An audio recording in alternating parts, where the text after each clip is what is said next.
ओम नमो नारायण दोस्तों, आज एक और वीकेंड वीडियो में आपका स्वागत है। तो पिछले हफ्ते या पिछला जो वीडियो था उसमें हमने बात की थी, कुछ इम्पोर्टेंट मैंने आपको कहा था, कुछ ट्वीट्स के जरिए भी बताया था। मार्केट के बारे में हमने वो ट्वीट किया था। स्टैंडर्ड डिस्क्लेमर वही है मेरा कि मैं कोई सेबी रजिस्टर्ड एनालिस्ट नहीं हूँ और ना मैं कोई आपको टिप दे रहा हूँ, ना मैं आपको बोलता कभी कि आप बुलिश हुई है बेरिश है। मैं आपको सिर्फ इतना बोलता हूँ या इतना हिंट देना चाहता हूँ कि यहाँ पर देखो वो क्या बता रहा है और क्या छुपा रहा है आपसे। तो आपने देखा कि कंटिन्यूस 2 हफ्ते मार्केट ने आपको कुछ हिंट्स दिए, जो हफ्ते में मैंने बोला था अगर कोई नया जुड़ रहा है तो जाके देख ले उन ट्वीट्स को भी और उस वीडियो को भी। स्मॉल कैप और मिड कैप्स में अच्छा खासा लाल कलर आपको दिखाई दिया। निफ्टी बैंक निफ्टी भी अपने ऊपर के लेवल से नीचे आए। कुछ स्टॉक्स बहुत ज़्यादा परेशानी में आए। तो अगेन मैं आपको बोल रहा हूं कि ये वो जो हिंट्स थे, वो हिंट्स आपके भी यहां से काम आएंगे क्योंकि इलेक्शन भी अनाउंस हो गया। तो जरा डॉट्स को जोड़ते हुए चलिएगा। पिछली बार मुझे किसी ने बोला आपको कुछ बताना नहीं है, मेरे जितना कोई बताता नहीं अगर आप समझने वाले हो तो। मैं बहुत क्लियर बातें बोलता हूं। बस हाँ, आपको ये है कि मैं आपको सीधा लेवल दे दूं कि यहाँ पर लॉन्ग कर लेना, यहाँ पे शॉर्ट कर लेना, तो I am not going to do that, neither I am suppose to. लेकिन मैं आपको जब बार बार कोई चीज़ कह रहा हूँ, किसी चीज़ पे एम्फेसिस कर रहा हूँ, अगर आपने वहाँ जाके मार्केट का बिहेवियर देखा होता और अपने सिस्टम पे मेरी बात को बैकग्राउंड में डाल के, और ऐसा नहीं है कि किसी ने नहीं समझा, उसको कई लोगों ने समझा और मुझे मेल किया। हाँ, आप मुझे मेल करके ये पूछ सकते थे, जो उन्होंने पूछा मैं सबको तो जवाब नहीं दे पाता, लेकिन जो मुझे लगता है कि यस जेन्युइन है, तो मैंने उसको कहा हाँ तुम सही दिशा में जा रहे हो। कई लोगों ने मुझे मेल किया कि सर आप ये बोलना चाहते हो क्या। प्री मेल नहीं, जब मार्केट में वैसा होने लगा तब मैंने कहा हाँ अब तुम सही सोच रहे हो। अगेन फिर भी मैं उनको वही लाइन कहता हूँ कि आप वापस से जाके उस वीडियो को देख लो। आपको मेरी बॉडी लैंग्वेज से भी बहुत कुछ समझ में आ जाना चाहिए कि मैं बोलना क्या चाह रहा था उस समय, बार बार। और फिर मेरा एक डायलॉग वो हर चीज पे लागू होता है। वो मैंने 2024 का एक थंबनेल टाइप समझ लेना। जो मोस्ट ऑब्वियस चीज आप सोच रहे हो होने वाली इस 2024 में, शनि के साल में, वो नहीं होगी। अब उसको किससे जोड़ना है वो आप देखो। उसमें भी कई जनों ने मुझे मैसेज किया, अभी मैंने किसी को जवाब नहीं दिया क्योंकि उसका जवाब उसी दिन दूंगा जिस दिन मुझे लगेगा कि हाँ मुझे तो पता है बहुत अच्छे ढंग से कि आप लोग क्या सोच रहे हो और क्या नहीं होने वाला है। एनीवेज, तो आपको क्या करना है, आप अपने पोर्टफोलियो को देखो। कई बार क्या होता है कि आप अगर परचेजिंग करने दुकानों में जाते हैं, हिंट को समझने की कोशिश करना, तो क्या होता है कि दुकानदार ने कुछ कैटेगरीज बनाई हुई होती हैं हर जगह। वो कुछ लोग इस तरह से प्ले करते हैं, कुछ दुकानदार स्मार्टली, कि वो सबसे खराब चीज़ आपको सबसे पहले दिखाता है या आपको घुसते हुए दिखा देता है। आप बोलते हैं अरे ये क्या है यार, मुझे तो इससे बेटर चीज़ चाहिए। मतलब इनडायरेक्टली अब आप उसके क्लच में आ गए। वो कहेगा बेटर चीज़ मतलब बेटर पैसा। और कई बार क्या होता है वो सबसे बेटर चीज़ आपको पहले रख देता है। हर एक की अपनी एक तरीका होता है खेलने का। तो आप सीधे अट्रैक्ट हो जाते हो, अरे यार ये बहुत अच्छी चीज़ है। तो आपको लगता है कि ये कितना है, तो आपको लगा, मान लो जैसे उसने बोला कि फलानी चीज़ का प्राइस इतना है, तो फिर आप बोलते नहीं यार it's too cost, it's out of my budget. फिर आप अंदर गए और आपने बाकी की चीज़ें देखी तो आपने कहा यार सबसे बेस्ट तो वही था। तो ये 2 अलग अलग तरीके से मेंटलिटी पे आपके अटैक हो रहा है। दोनों ही तरीके में से आप ये नहीं बोल सकते ये गलत है या सही। अल्टीमेट चीज़ क्या है कि उसको आपको अपना सामान बेचना है। वो पहले खराब दिखा के अच्छा दिखाए या पहले अच्छा दिखा के खराब दिखाए, बेचना उसको दोनों केस में है। और आपको उसके प्राइस पे वो सामान अगर आपने खरीद लिया तो ही सक्सेसफुल। तो अगर आप ये सोच रहे हो कि निफ्टी बैंक निफ्टी तो वही है यार, उसने क्या किया, कुछ भी नहीं किया एज सच तो। लेकिन आपका पोर्टफोलियो, कई लोगों ने मुझे मैसेज किया सर पोर्टफोलियो में नुकसान हो रहा है। और आप ये भी देखो कि कितने दिनों की जो रैली थी, अभी ये जो बुल मार्केट में क्या होता है, सब लोग वीडियोस बनाते रहते हैं, ये हो जाएगा ये हो जाएगा, हर आदमी टिप देता रहता है, मगर कोई आपको ऐसी टिप दे रहा है, कोई आपको ऐसा कुछ बोला किसी ने कि आप सावधान हो जाओ। और खाली ये सावधान हो जाओ भी नहीं, कुछ लोग हमेशा यही लिखते रहते हैं कि सावधान हो जाओ। कोई जोर दे के आपको बोल रहा है कि देखो यहां पर ध्यान देना, यहां पर कोई सिग्नल आने वाला है। तो अगर उस फ्रेज, उस टाइम लिमिट, आपने सिंपली कुछ नहीं करना था, आपने लेवल्स ही नोट कर लिए होते अपने स्टॉक्स के वहां पे। चलो अभी आज एक और हिंट, तो आपको समझ में आ गया होता कि मैं क्या कहना चाह रहा हूं।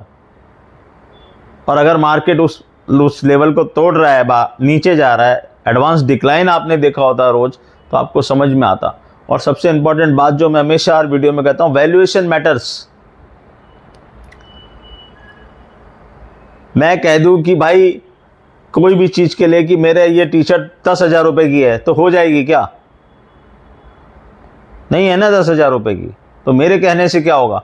और अगर कोई बेवकूफ इसको 10,000 में खरीद ले और फिर बाद में मुझे आके कहे अरे यार ये तो 10,000 की तो नहीं है, अभी क्या करूं, तो अभी कुछ नहीं कर सकते तुम, अब ये तुम्हारे गले में पड़ गई, समझे? तो वो गले में पड़ गई तो पड़ गई, फिर आपको सोचना है कि अगर गले में पड़ गई तो मैं क्या करूंगा। लेकिन यहां चल रहा है फोमो। और दूसरी इंपॉर्टेंट बात कि क्या ये जो चीज थी ये खत्म हो गई क्या? लोग थोड़ा सा करेक्शन आया, शार्प आया काफी, उसमें लोगों ने बॉटम ढूंढना शुरू कर दिया। ये सबसे इनकरेक्ट वे है मार्केट को ट्रेड करने का। क्यों? क्योंकि आपने ऊपर में ली हुई चीज अब आपको हो रही है जलजलाहट की, बस ये इतना गिरा, इससे ज्यादा तो गिर नहीं सकता। अगर आप पहले इस मार्केट से थे, इस मार्केट में, तो इस मार्केट में आप देख लीजिए यस बैंक, सत्यम, ये स्टोरीज जो कोई सुनाता नहीं, आपको वही स्टोरी सुनाई जाती है जो 2 रुपए की चीज 1,000 रुपए हो गई। कोई वो स्टोरी नहीं सुनाता आपको जो 1,000 रुपए की चीज 2 रुपए हो गई, वो भी तो किसी ने लिया था। DSQ software, Reliance infra, yes bank, ऐसे कई एग्जाम्पल है। सत्यम पूरे मार्केट को ले डूबा था। और अभी आप देखो म्यूचुअल फंड वालों ने स्ट्रेस टेस्ट करना शुरू किया है, सेबी की चेयरपर्सन क्या बोल रही हैं, तो सबको समझ में तो आ रहा है कि मार्केट ओवर वैल्यू, उस समय ओवर वैल्यू हो गया था, अब उसे रोके कैसे। फिर कई लोग बोलने लगे कि ऐसा स्टेटमेंट देने की क्या ज़रूरत थी। ऐसा स्टेटमेंट देने की ज़रूरत इसलिए थी कि पहले चीज़ आउट ऑफ कंट्रोल चली जाए, उससे पहले आपको ये रोकना पड़ेगा ना। बिकॉज देखो ये सब कुछ ना, हम तो एस्ट्रोलॉजर है,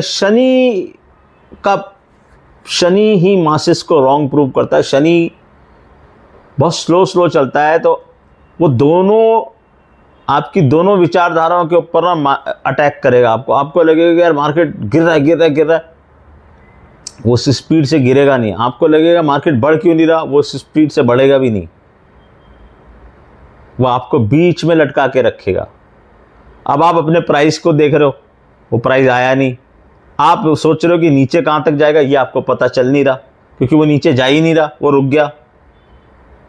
मगर और फिर शनि क्या होता है, कुछ डिग्रीज पे जाके अचानक से इतना बड़ा कांड कर देता है कि फिर आप सोचोगे कि यार अब मैं करूं क्या, क्योंकि फिर आप वही वाली बात है कि ग्रेविटेशनल फोर्स भी है इस धरती पे। कोई भी चीज़ यहाँ से चली है तो चंद्रमा पे नहीं चली जाएगी, वो चंद्रयान भी गया तो उसको वापस नीचे ही आना पड़ेगा। तो आपको ये सब हिंट्स हैं, ये समझना है। आप अभी भी देखिए आपको मार्केट क्या दिखा रहा है और क्या छुपा रहा है। ये मत सोचो आप किस चीज में हो। How many people are trading Nifty and bank Nifty, वहां पर तो लोग ऑप्शन में ट्रेड कर रहे हैं। People are trading with stocks, और खास तौर से ये वाले स्टॉक जो ऑपरेटर्स ने चांद तक पहुंचा दिए। उसके बाद हमने आपसे कहा था कि शनि का न्याय होगा, ये बात यहां पर खत्म होती है। आपको वॉचफुल रहना है, इशारों को समझना है। मैं वापस से कह रहा हूं, इशारे समझ में आएंगे। अपने दिमाग को खोलो, अपनी पोजीशन को साइड में रख दो, अपनी बायसनेस को साइड में रख दो। आप ये देखो मार्केट आपको क्या दिखा रहा है, कौन सा इंपॉर्टेंट लेवल हो सकता है जो मार्केट ब्रेक करे, तो आपको क्या करना है, नीचे या ऊपर, दोनों तरफ। Again I am not saying you कि आप बियरिश हो जाओ, again I am not telling you कि आप बुलिश हो जाओ, again I am not saying कि ये मिड कैप स्मॉल कैप यहाँ से चलेंगे नहीं, आई एम नॉट सेइंग कि मिड कैप स्मॉल कैप का करेक्शन खत्म हो गया है। सब कुछ आपको स्क्रीन पे दिखाई देगा। और ये शनि का साल है, या किसी की सलाह काम नहीं आएगी। आपका प्लेसमेंट कहाँ है शनि पे, वो काम आएगा आपकी जन्मपत्री में। तो दूसरा हमने बोला शनि का न्याय होगा, तो शनि का न्याय आप धीरे धीरे देखते चलो। इलेक्ट्रॉल बॉन्ड के ऊपर इतना बड़ा, SBI के ऊपर, और हमने आपसे कहा था कि न्याय कौन करने वाला है, यहाँ पर न्याय करने वाला है सुप्रीम कोर्ट। तो सुप्रीम कोर्ट ने 2 दिन कंटिन्यूस, पहले दिन उन्होंने कहा नहीं हम आपको समय नहीं दे रहे, आप बताइए, तमाम नाम आ गए, पूरा सोशल मीडिया एक्टिवेट हो गया। अब मैंने आपसे पहले भी कहा है 24, 25, 2022, 4 एंड 25, ये दोनों ईयर मिला के मुझे जो मेरे पास डाटा है अदानी के, वो ट्रबल में आते हुए दिखते हैं। अब ट्रबल में आने का मतलब क्या, बहुत अच्छे ढंग से समझते हो। कल फिर एक रिपोर्ट आई है कि अमेरिका में कुछ ब्राइब के केस के ऊपर, उनके ऊपर वो सुनवाई या जांच शुरू हुई है। बीच बीच में फिर लोग मुझे पूछते रहते सर आपने कहा था, लेकिन मैंने एक टाइमलाइन आपको दी। मैं ये भी तो कह सकता था ना कि ये 23 में हो जाएगा या जनवरी में हो सकता है, क्यों 24-25 कहिए, क्यों? क्योंकि मैं एक एस्ट्रोलॉजर हूँ, मुझे वहाँ दिखाई दे रही वो चीज़, वहाँ वो दशा वो गोचर आ रहा है जहाँ पर कि वो कोई भी उसको नहीं बचा पाएगा। ऐसा मेरा कैलकुलेशन है, अगर मैं गलत चला गया तो बात ही खत्म है। ये कैलकुलेशन है एक, और वो आज से नहीं है, वो पिछले 2 साल से मुझे पता है कि ये टाइम पर ये लोग ट्रबल में आएंगे। उसके पहले भी बीच में वो ट्रबल में आए, तब भी मैंने आपको हिंट किया था।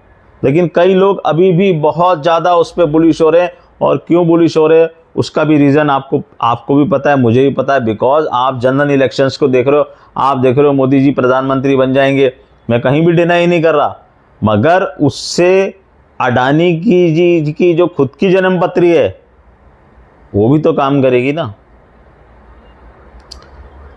भाई। आप उसी को बचा सकते हो जो बचाने की स्थिति में हो।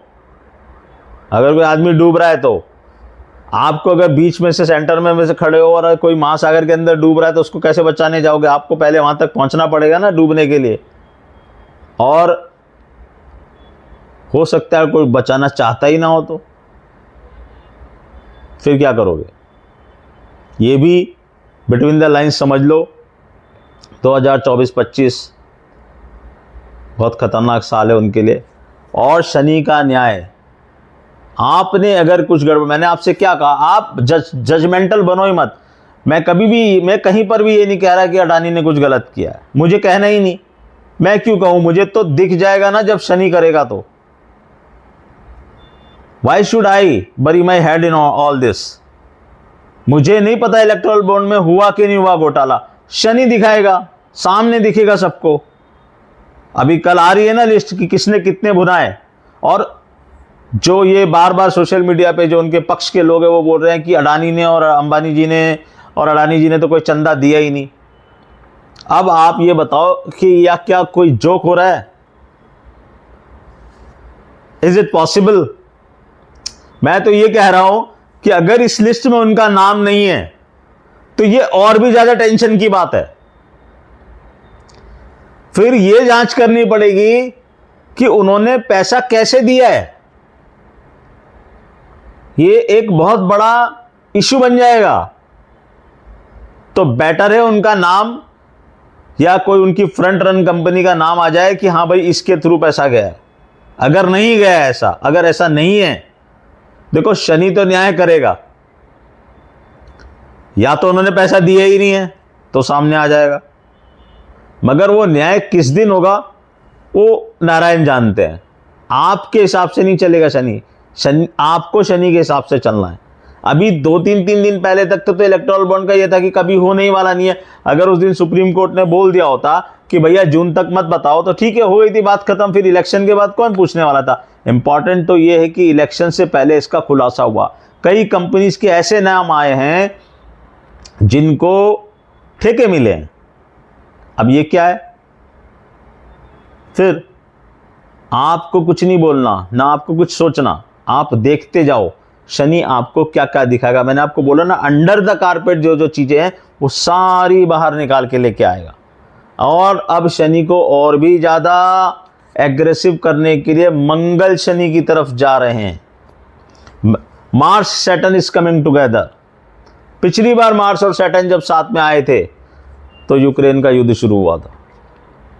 जस्ट आपकी जानकारी के लिए बता दूं, रशिया यूक्रेन का युद्ध शुरू हुआ था। मैं ये नहीं कह रहा कि यहां पर युद्ध होगा, लेकिन मंगल सेनापति है और मॉडर्न वर्ल्ड में युद्ध बहुत तरीके से होते हैं।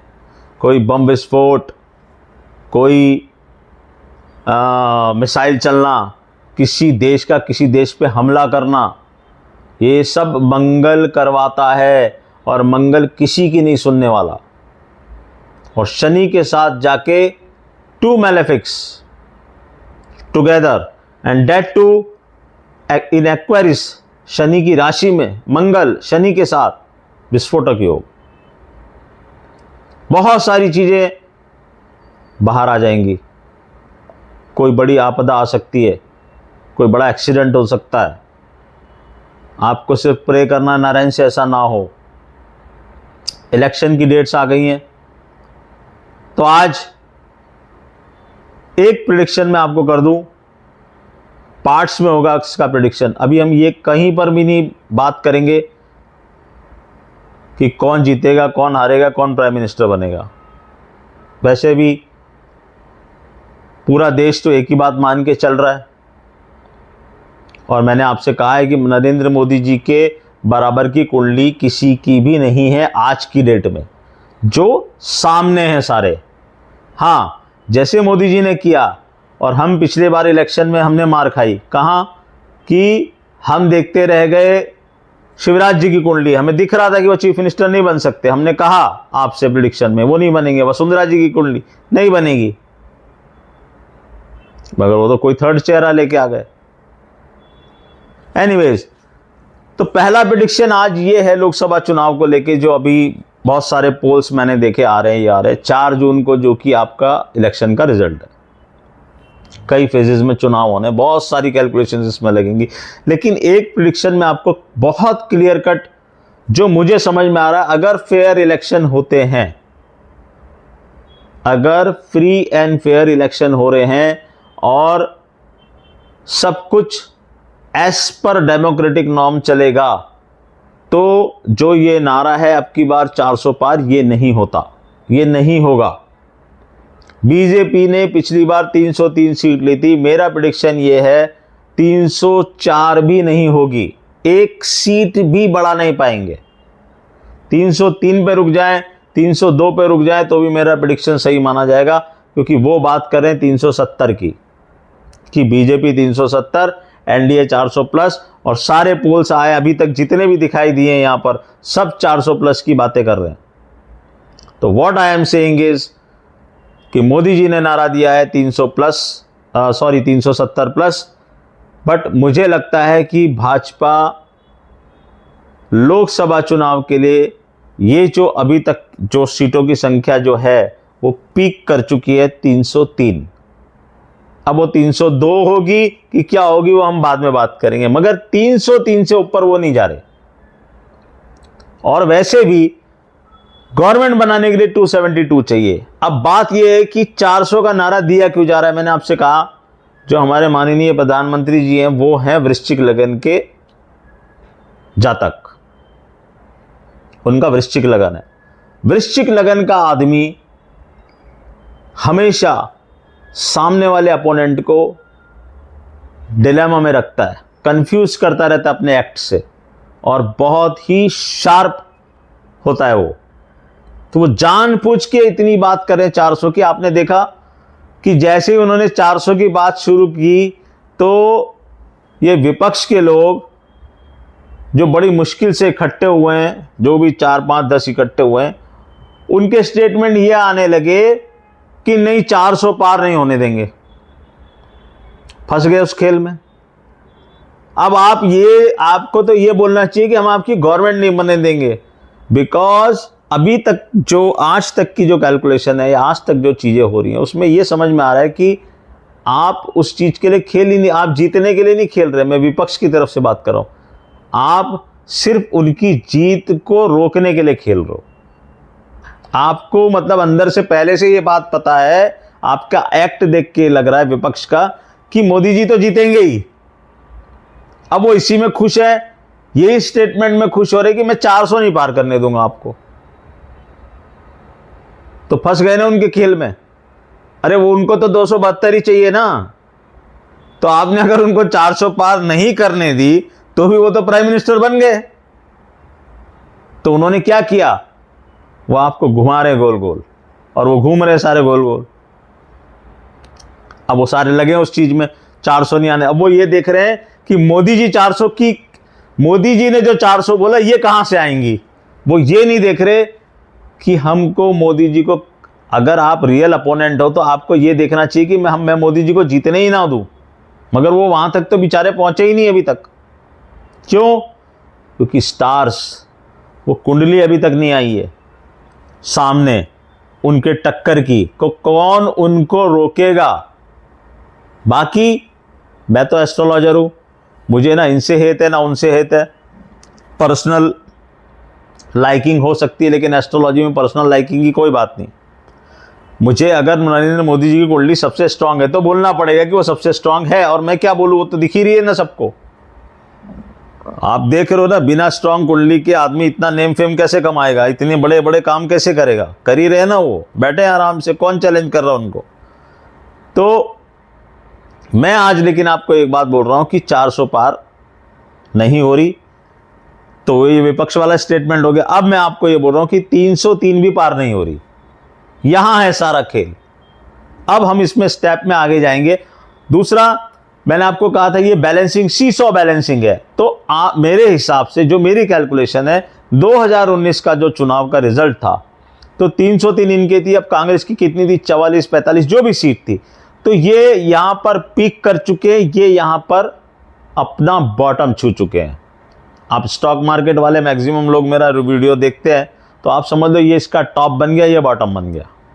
अब क्या होना है, इसको यहां से नीचे आना है और इसको यहां से ऊपर जाना है। कितना, ये हम आगे बात करेंगे। तो मेरे हिसाब से इनकी 303 के ऊपर नहीं जाती, और कांग्रेस की जो भी सीट थी वहां से एक प्लस भी आई तो मेरा प्रेडिक्शन वैलिड है, उससे नीचे नहीं जाती। ये लिख के ले लो। और मैं पहले भी कह चुका हूं आपको कि ये नेचर की बैलेंसिंग है, ये बैलेंसिंग हो गई, ये टॉप पे, ये बॉटम पे। अब इस सीसॉ को ऐसे ही जाना है। हाँ, टाइम लगेगा, लेकिन जैसे पहले था, when Mrs Indira Gandhi was prime minister, क्या था, when Rajiv Gandhi was prime minister, क्या था, हाउ मेनी सीट्स बीजेपी की कितनी थी, तो वो वहां बॉटम छू चुके थे। उस बॉटम से वो आए हैं यहां पे। आप समझो सीसॉ बैलेंसिंग।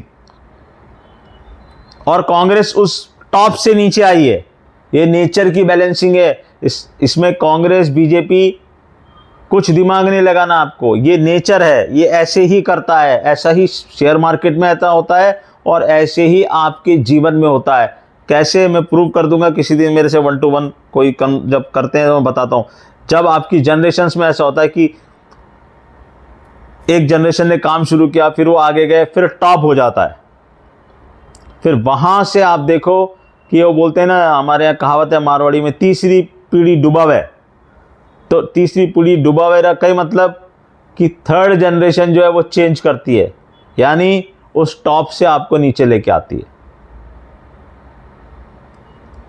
थर्ड जनरेशन मतलब जिसके दादा ने काम शुरू किया, उसके बाप ने उसको आगे बढ़ाया, तो जो पोता है वो उस पीक को छू के वहां से नीचे आना शुरू करेगा।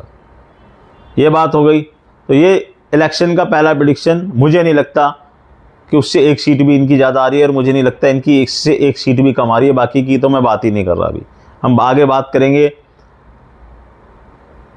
कि और क्या हो सकता है। और आप ये देखना कि यहाँ से ये जो मंगल शनि की युति हुई है, अब ये यहाँ से जो इलेक्शन तक का जो फेस चलेगा ना, मैंने आपसे पहले भी कहा था, ये इलेक्शन ना थोड़े कुछ मायनों में ऐतिहासिक होने वाले हैं, कुछ मायनों में। तो आपको कई तरह के रंग दिखाई देंगे अभी इस इलेक्शन में, इस इलेक्शन से पहले, इस इलेक्शन के बाद। दूसरा, कई लोगों ने मुझे पिछली बार भी लिखा, कई बार लिखा कि सर आपने बोला राहुल गांधी मसीहा बनेंगे। मैं आज भी उस बात पे कायम हूँ, राहुल गांधी 101% मसीहा बनेंगे। मैंने कभी नहीं कहा कि वो पीएम बनेंगे। जिस दिन जरूरत लगेगी या जिस दिन टाइम आएगा, हाँ मैंने एक प्रेडिक्शन जरूर किया हुआ है कि प्रियंका गांधी पीएम बनेंगी। कब, वो डेट नहीं बोली है, वो डेट भी मैं आपको बोलूँगा, समय आने पे जरूर बोलूँगा, जब समय नज़दीक आएगा। तो 2024 के बारे में हम कोई बात नहीं कर रहे। मैं आपको इतना बता दूं कि कुछ ये जो 2024-25 का जो मैं फियास्को बोल रहा हूं, इसके बाद में 2026-27 के बीच में, आप मेरी इस बात को याद रखना, इस मेरा वो पब्लिक डोमेन पे वो वीडियो है, राहुल गांधी से बड़ा लीडर कोई इंडिया में होगा नहीं उस समय।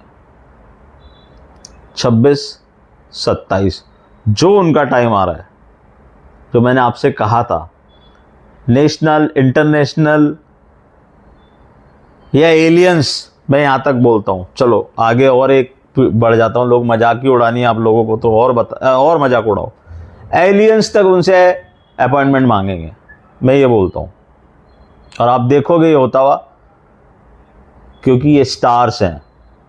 आप क्या सोचते हो, आपको मीडिया क्या दिखाता है, वो अलग बात है। वो आदमी मसीहा बनने के लिए ही पैदा हुआ है, और जो उनके स्टार्स हैं वो उनको वहाँ पर लेके जाएंगे और उनकी बातों को बहुत सीरियसली सुना जाएगा, और सलाह भी ली जाएगी। 26-27 की बात कर रहा हूँ मैं, ये अभी मुझे दिखाई देता है उनकी जन्मपत्री में, और वो उस प्रोसेस के अंदर है। आज भी अगर हम पॉलिटिकली बात करें तो उनकी हैसियत क्या है, he is just a simple MP. वो भी एक जगह से चुनाव हारा हुआ, वो भी लोकसभा से बर्खास्त होके वापस कोर्ट ने उनको वो किया है। कांग्रेस का अध्यक्ष नहीं है, कुछ नहीं है। 10 साल से 20 चुनाव हार चुके हैं।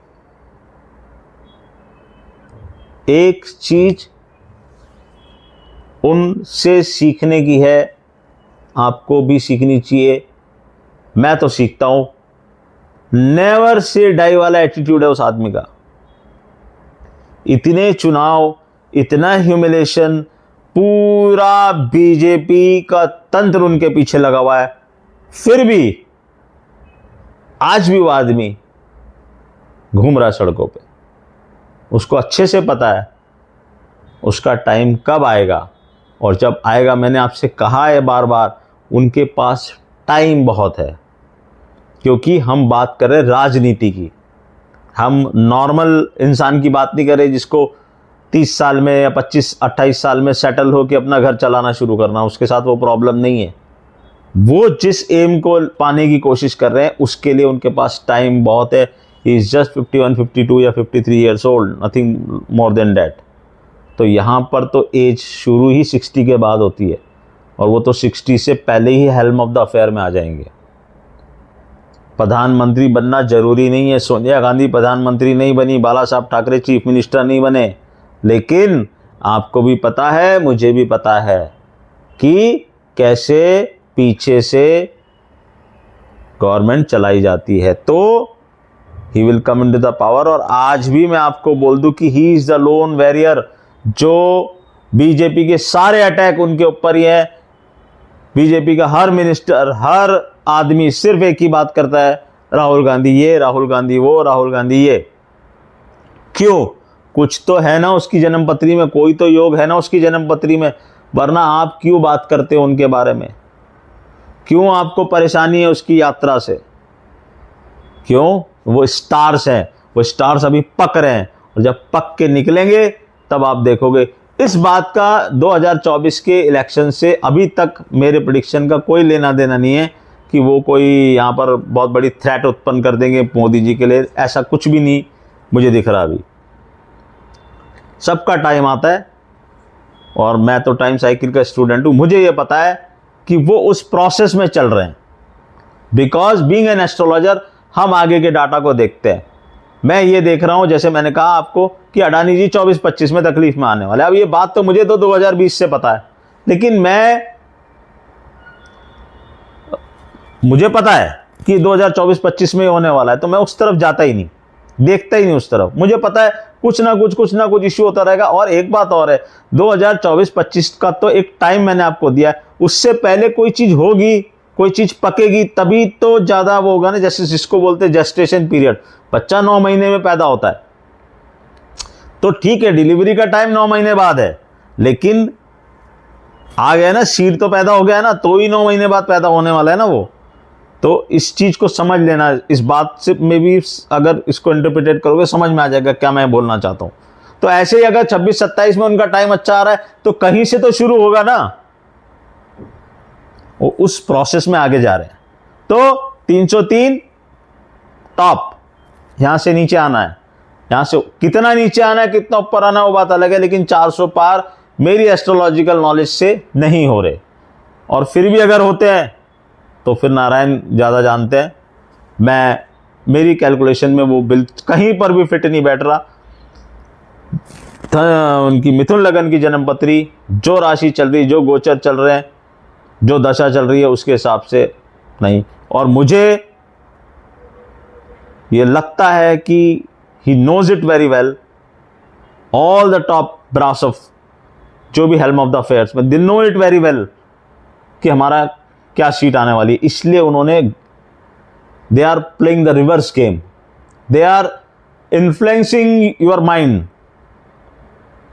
किस तरह से कि आपको अगर ये लगे, आपको हर तरफ से एक ही नॉइज सुनाई दे रही है, 400 आने वाली, 400 आने वाली, तो जब आप वोटिंग करने जाओगे तो आप क्या सोचोगे, मैं मेरा वोट क्यों वेस्ट करूं यार, 400 तो उनकी आ ही रही है।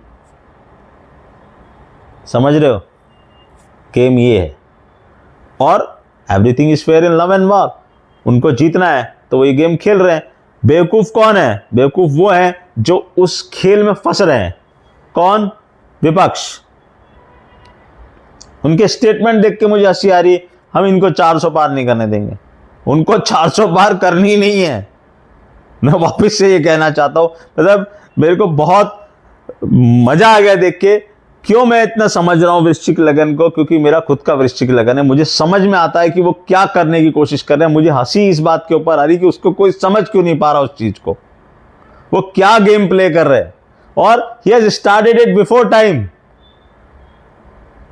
मतलब जब तक आपको एहसास होगा ना कि यार ये तो होने वाला नहीं था, तब तक वो अपना गेम कर चुके होंगे। This is the problem. But he is prime minister and he has all rights.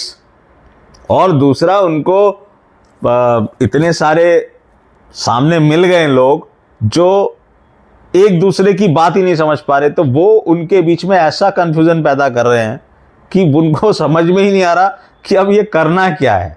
तो दिस इज व्हाट अ वृश्चिक लगन, a Scorpio ascendant person can do. लेकिन मैंने आपसे पिछली बार एक बात और कही थी, वीडियो बहुत लंबा हो जाएगा, अगली बार डिस्कशन करेंगे, कि कुंडली तो भगवान राम की भी बहुत अच्छी थी। उनको वनवास हुआ ना, कुंडली उनकी बहुत अच्छी थी जिस दिन वो युद्ध करने गए, लेकिन सीता मैया का हरण हुआ ना, वो जंगल में घूम रहे थे। अब सीता एक तो जगत जननी, उनकी खुद की कुंडली, भगवान राम उनकी कुंडली, साथ में उनके शेषनाग, फिर भी रावण हरण करके ले गया। तो वहां भगवान ने यही बताया कि टाइम बीइंग भी अगर खराब आ गया ना आपका, तो आप ऐसे शिखर पे बैठे हो कि वहां से नीचे ही गिर सकते हो, ऊपर तो जा ही नहीं सकते। तो बस वो टाइम बीइंग जिसकी समझ में आ गया ना कि ये कहां पर ये गेंद घूमने वाला है। और आगे आगे बड़ी इंटरेस्टिंग स्टडीज आपके सामने लेके आऊंगा। पहला प्रेडिक्शन मैंने कर दिया है, और किसी को भी इससे पर्सनली कोई तकलीफ हो रही हो, भाई भक्त लोगों को होगी तकलीफ, या बहुत ज़्यादा स्टॉन्च फॉलोअर उनको तकलीफ होगी, वो लिखेंगे, ब्लॉक कर दूंगा और कुछ नहीं करूंगा मैं। क्योंकि मुझे किसी ने मुझे पूछा था अभी आपके कमेंट्स क्यों ऑफ है, क्योंकि मेरे पास फालतू टाइम नहीं है पढ़ने का उन कमेंट्स को और फिर उसका जवाब देने का। मैंने किसी को इनविटेशन नहीं दिया और ना मैंने कहीं पर ये क्लेम किया कि मैं सही होता हूँ। मेरे बहुत सारे प्रेडिक्शन रॉन्ग हुए हैं, आप सबने देखे हैं यहाँ पर, लेकिन उन सब प्रेडिक्शन क्यों रॉन्ग हुए मुझे उसके रीजंस पता है। मैं यहाँ बैठ के उस पर बहस नहीं कर रहा। मैं नहीं कह रहा कि ईवीएम से चुनाव मत कराओ, कह सकता हूं मैं भी कि ईवीएम से चुनाव मत कराओ। चलो मैं आज बोल रहा हूं अभी आपको ईवीएम हटाओ, कराओ बैलेट पेपर से चुनाव, मैं बताता हूं आपको किसकी कितनी सीट आएगी। बोल सकता हूं ना मैं भी। नमस्कार।